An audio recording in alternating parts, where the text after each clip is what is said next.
పిత పుత్ర పవిత్రాత్మ నామమున ఆమెన్. గౌరవ క్రీస్తు ప్రభు సువిశేషమును ఇష్టముగాను శ్రద్ధగాను అనుదినము ఆలకిస్తున్న క్రీస్తు ప్రభుని ప్రేమికులారా, క్రీస్తు దేవుని ఇష్టులారా, మీకందరికీ ఈనాటి పవిత్ర సువిశేషకుడైన క్రీస్తు ప్రభుని దివ్యనామమున స్వాగతం పలుకుతున్నాను. రోజు మన ప్రభు అనుగ్రహించిన సువిశేష వాక్యాలు అపోస్తల కార్యాలు 11వ అధ్యాయము 21వ వచనం నుంచి 26వ వచనం వరకు, 13వ అధ్యాయము 1వ వచనం నుంచి 3వ వచనం వరకు, మరియు 2వ పట్టణము మత్తయి గారి సువార్త 10వ అధ్యాయము 7వ వచనం నుంచి 13వ వచనం వరకు. గౌరవనీయులైన సహోదరి సహోదరులారా, ఈరోజు మన ప్రభు మన శ్రద్ధను బట్టి కూడా వారి పవిత్ర దీపికలముగా ఎదుగుటకు, క్రీస్తుదేవుని దీవెనలతో పాటుగా మనకు ఆదర్శకుడుగా ఉండుటకు ఈరోజు వారి శిష్యుల్లో ఒకరైన బర్నబాసును అనుగ్రహించారు. ఈ బర్నబాసు గురించి వారి జనన మరణాల మరియు వారి జనన మరణ సంధికాలంలో వారు క్రీస్తు దేవుని రక్షణ సువార్త వ్యాప్తిలో ఎలా పాల్గొన్నారు, ఎలా సంతృప్తిగా జీవించారో తెలుసుకుందాం ఈనాటి సువిశేష వాక్యాల ఆధారంగా. ఈనాటి ఈ సువిశేష వాక్యాల ముఖ్య అంశము వేద ప్రచార యోధుడు అపోస్తలుడైన బర్నబాసు. ప్రభువును చూసి ఆయన దైవిక మాటలు విన్న యోసేపు ఆయనను మెస్సియగా విశ్వసించాడు.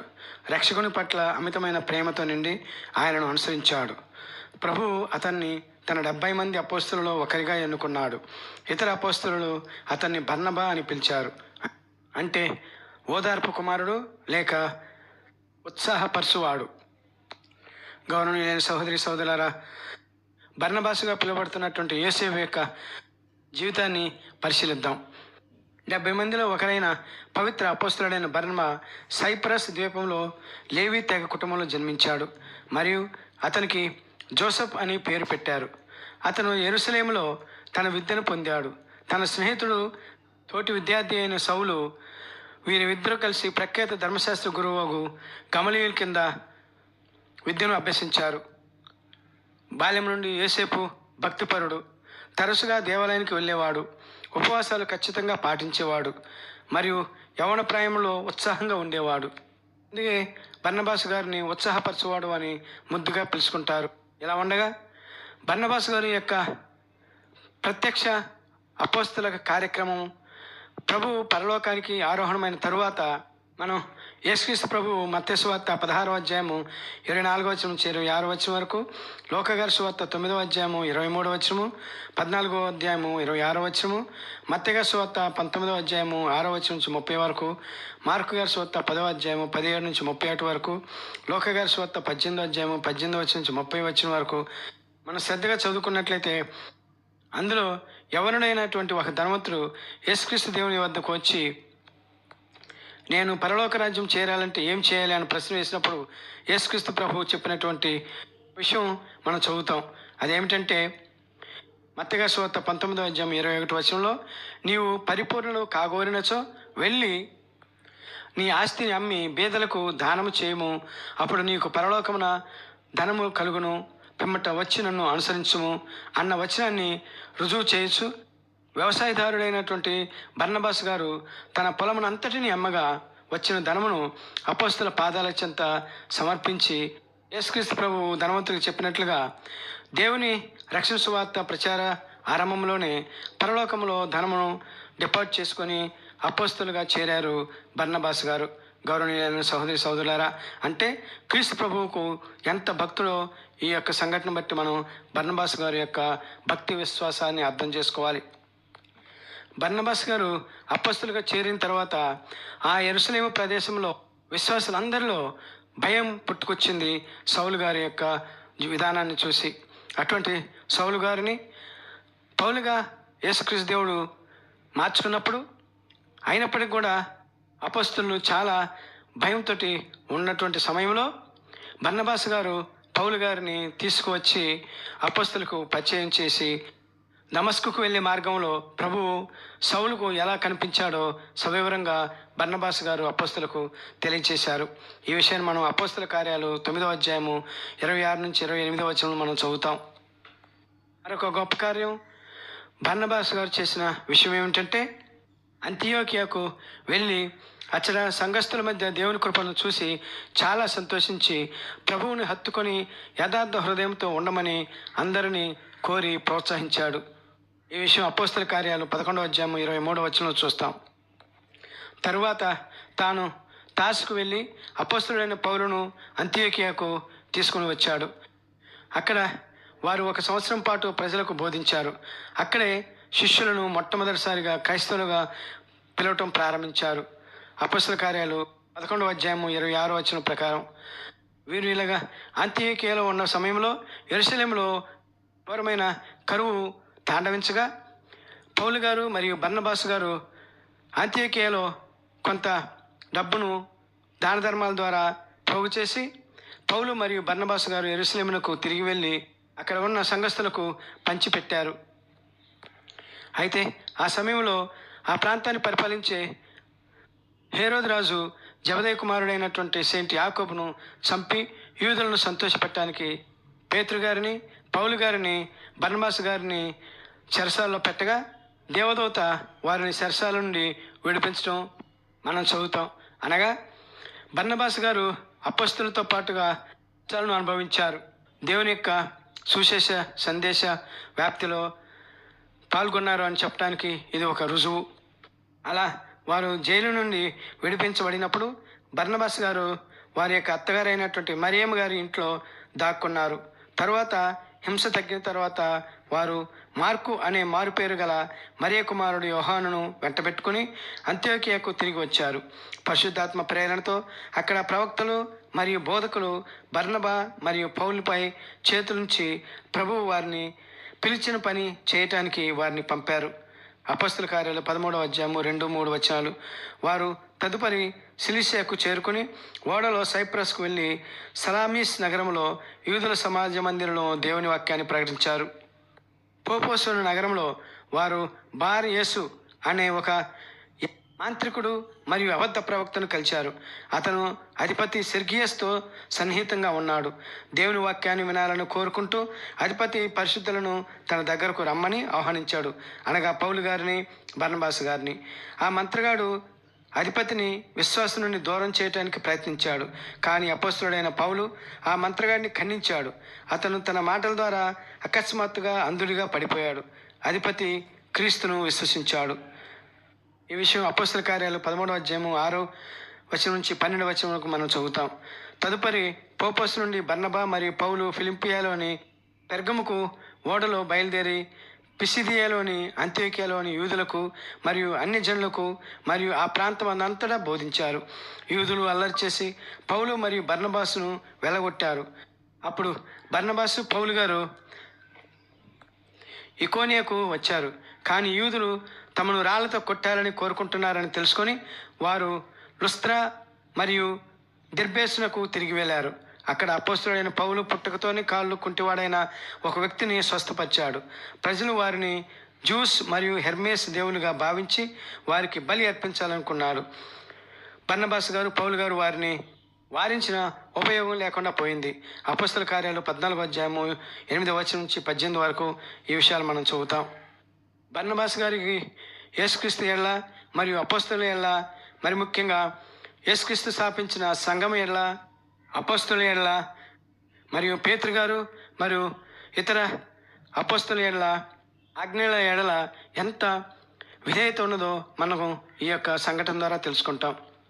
అదేంటంటే అన్యుల నుండి మతం మారిన వారు సున్నతి పొందాలా వద్దా అనే ప్రశ్న వీరున్న ప్రాంతంలో తలెత్తినప్పుడు బర్నబా మరియు పౌలు యెరూషలేమునకు వెళ్ళారు. అక్కడ అపోస్తలులు మరియు పెద్దలు వారిని హృదయపూర్వకంగా స్వాగతించారు. దేవుడు వారితో ఏమి చేశాడో మరియు చేయించారో, అన్యులకు ఎలా విశ్వాస ద్వారం తెలిచారో సవివరంగా అపోస్తలకు వివరించారు. అపోస్తల కార్యాలు 14వ అధ్యాయం 27వ వచనం చెప్పబడినట్లుగా ఈ విషయం గురించి చాలాసేపు చర్చించిన తర్వాత అన్య క్రైస్తవులపై అవసరమైన వాటి నుండి తప్ప మరి ఏ విధమైనటువంటి భారాన్ని మోపకూడదని అపోస్తలు సమిష్టిగా నిర్ణయించుకున్నారు. విగ్రహాల కాలుష్యం, జారత్వం, గొంతు బిసికి చంపిన జంతువుల యొక్క మాంసాహారం భుజించటం మరియు జంతువుల రక్తం త్రాగటం, వీటన్నిటి నుండి క్రైస్తవులు దూరంగా ఉండాలని వీరు కౌన్సిల్ను నిర్ణయం తీసుకొని వీరి ద్వారా అంతియోకియాకు సమాచారం పంపారు. అపోస్తల కార్యాలు 15వ అధ్యాయము 19-20 వచనాల్లో మనం ఇది చదువుతాం. ఆ తర్వాత వారు గతంలో సందర్శించిన ఇతర నగరాలను సందర్శించాలని నిర్ణయించుకున్నారు. ఇక్కడ పౌలు గారికి బర్నబాస్ గారికి అనుకోని సంఘర్షణ ఎదురైంది.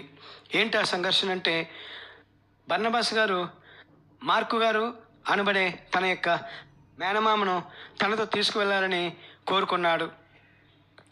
ఈ మార్కు గారు ఎవరో కాదు, గౌరవనీయ సహోదరి సోదరులారా, మనకు ఉన్నటువంటి 4 సువార్తల్లో 2వ సువార్త రచించినటువంటి మార్కు గారు బర్నబాస్ గారికి స్వయాన మేనమామ గారు. అయితే ఇక్కడ మార్కు గారిని తమతో తీసుకువెళ్ళాలనే విషయంలో పౌలు గారికి బర్నబాస్ గారికి చిన్న భేదాభిప్రాయం రావటం వలన పునీత పౌలు గారు బర్నబాస్ గారిని మరియు మార్కు గారిని అచ్చటే వదిలిపెట్టి వెళ్ళిపోయారు. ఈ విధంగా అప్పటి వరకు కలిసి సువార్త సేవ చేసినటువంటి పౌలు గారు బర్నబాస్ గారు విడిపోయారు. పౌలు శీలను తనతో తీసుకొని సిరియా మరియు సిలీసియాకు వెళ్ళాడు. బర్నబా మార్కు గారిని తనతో సైప్రస్కు తీసుకువెళ్ళాడు. అపోస్తల కార్యాలు 15వ అధ్యాయము 36వ వచనం నుంచి 41వ వచనంలో మనం ఈ విషయాలను చదువుతాం. ఈ సైప్రస్లో సంఘటితమైనటువంటి సంఘాన్ని ఏర్పరిచిన తర్వాత బర్నబాస్ గారు రోమ్ నగరమునకు ప్రయాణమై వెళ్ళారు. అక్కడ తను క్రీస్తును మొదటగా బోధించాడు. అనగా బర్నబాస్ గారు మొట్టమొదటిగా రోమ్ నగరంలో సువార్త విత్తనాలను చల్లారు.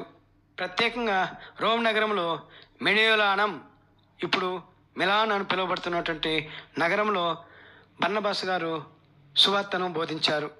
అక్కడ బర్నబాస్ గారు ఎపిస్కోపల్ సీను స్థాపించారు. అదే ఈ రోజుల్లో మనం దాన్ని ఈ రోజులో పోపు గారులను ఎన్నుకునే విధానంగా మనం పిలుచుకుంటున్నాం. మిలాన్ నుంచి తిరిగి వచ్చిన తర్వాత అతను రక్షకుడైన క్రీస్తు గురించి బోధించడం కొనసాగించాడు. అప్పుడు కోపోద్రేకులైనటువంటి యూదులు బర్నబాకు వ్యతిరేకంగా అన్ని మతస్థులను రెచ్చగొట్టారు. మరియు వారు అతన్ని నగరం బయటకు తీసుకువెళ్ళి రాళ్ళు రువ్వి ఆపై మృతదేహాన్ని కాల్చడానికి అగ్నిని ఏర్పాటు చేశారు.